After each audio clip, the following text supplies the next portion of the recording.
नमस्कार शेतकरी मंडळींनो, आजच्या व्हिडिओमध्ये आपण 20 जुलै 2026 पर्यंतच्या कुसुम सोलार पंप योजना अर्थात PM कुसुम कंपोनंट बी संदर्भातील सर्वात महत्त्वाच्या आणि ताज्या अपडेट जाणून घेणार आहोत।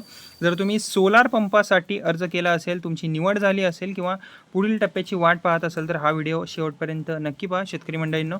आता जी पहिली अपडेट आलेली आहे त्याबद्दल सांगायचं झालं तर जुलै 2026 मध्ये महाराष्ट्रात एकूण 39,000 सौर कृषी पंप बसवण्यासाठी विविध कंपन्यांना वर्क ऑर्डर देण्यात आलेले आहेत आणि ही जी संपूर्ण प्रक्रिया आहे ती PM कुसुम कंपोनंट बी म्हणजेच काय मागेल त्याला सौर कृषी पंप योजनेअंतर्गत सुरू आहे। यामुळे हजारो पात्र शेतकऱ्यांना लवकरच सोलार पंप बसवून मिळण्याचा जो मार्ग आहे तो मोकळा झालेला आहे। ओके, आता कोणत्या कंपन्याला किती ऑर्डर्स मिळालेले आहेत ओके पंपाच्या ते सुद्धा बघूया। आता कंपन्यांना मिळालेल्या ऑर्डर ज्या आहेत ती पहिली ऑर्डर कोणाला भेटली आहे ती म्हणजे शक्ती पंप्स।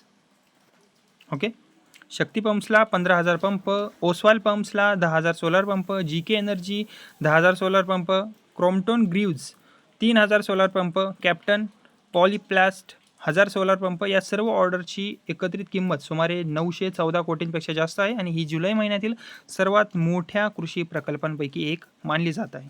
आता जी तिसरी अपडेट आहे किंवा दुसरी अपडेट म्हणा त्याला ओके, आता सरकारने स्पष्ट सूचना सध्या दिलेल्या आहेत की ज्या कंपन्यांना वर्क ऑर्डर मिळालेले आहेत त्यांनी NTP किंवा वर्क ऑर्डर मिळाल्यानंतर 60 दिवसांच्या आत सोलार पंप बसवणे अनिवार्य असेल। म्हणजेच पात्र शेतकऱ्यांना शक्य तितक्या लवकर पंप उपलब्ध करून देण्यावर सरकारचा भर दिला जात आहे। ओके, आता कोणते पंप नक्की बसवले जाणार आहेत याविषयी थोडंसं आपण जाणून घेऊया थोडक्यात। आता या योजनेअंतर्गत खालील क्षमतेचे पंप बसवले जाणार आहेत। खालील म्हणजेच की आता मी इथे तुम्हाला दिसत असेल ओके, आता 3 HP, 5 HP, 7.5 HP शेतकऱ्यांच्या सिंचनाच्या गरजेनुसार यामधील योग्य क्षमतेचा पंप उपलब्ध करू दिला जाणार आहे। ओके, आता 5 वर्षाची वॉरंटी याबद्दल जर सांगायचं झालं तर या योजनेत बसवण्यात येणाऱ्या प्रत्येक सोलार पंपावर 5 वर्षाची अधिकृत वॉरंटी दिली जाणार आहे। यामध्ये दुरुस्ती असेल, देखभाल, तांत्रिक सेवा यांचाही समावेश असणार आहे। म्हणजेच की अजून थोडासा लाभ मिळणार आहे शेतकरी मंडळींना या योजनेमध्ये। ओके, आता नंतरची जी अपडेट आहे ती म्हणजेच की रिमोट मॉनिटरिंग सिस्टम अनिवार्य असेल यामध्ये।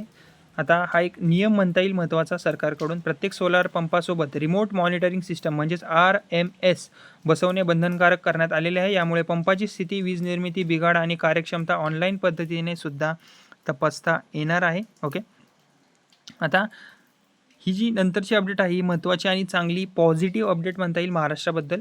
आता सोलार कृषी पंप बसवण्यामध्ये महाराष्ट्र देशातील आघाडीच्या राज्यांपैकी एक बनलेला आहे। राज्य सरकारकडून मोठ्या प्रमाणावर पात्र शेतकऱ्यांना सोलार पंप उपलब्ध करून देण्याचे काम सुरू असून उर्वरित पंपांची स्थापना देखील टप्प्याटप्प्याने सध्या केली जात आहे।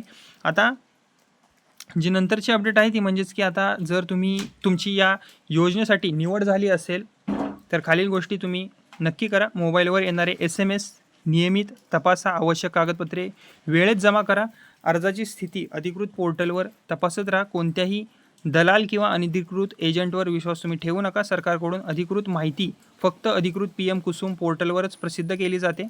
ओके, आता जी 5वी अपडेट आहे नंतरची, या योजनेमुळे शेतकऱ्यांना अनेक मोठे फायदे मिळत आहेत। दिवसा सिंचनासाठी वीज उपलब्ध होते, डिझेलवरील खर्च कमी होतो, विजेच्या बिलाचा जो भार आहे तो सुद्धा कमी होतो आणि सिंचन अधिक सोपे आणि किफायतशीर बनते। शेतीचा उत्पादन खर्च जो आहे तो कमी होऊन उत्पन्न वाढण्यास सुद्धा मदत होते।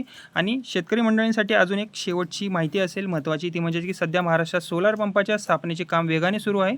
ज्या शेतकरी मंडळींची निवड झालेली आहे त्यांनी अधिकृत संदेश आणि पोर्टलवरील अपडेट्सवर नियमित लक्ष ठेवावे। पुढील काही आठवड्यात अनेक जिल्ह्यांमध्ये नवीन सोलार पंप बसवण्याची प्रक्रिया आणखी वेगाने होण्याची शक्यता आहे। आणि हा व्हिडिओ शेतकरी मंडळींनो तुम्हाला उपयुक्त वाटला असेल तर लाईक करा, इतर शेतकरी मित्रांसोबत शेअर करा आणि महाराष्ट्रातील सर्व शेतकरी योजना व शेतीच्या ताज्या अपडेटसाठी आपल्या या बडी चॅनलला सबस्क्राईब करायला विसरू नका। धन्यवाद।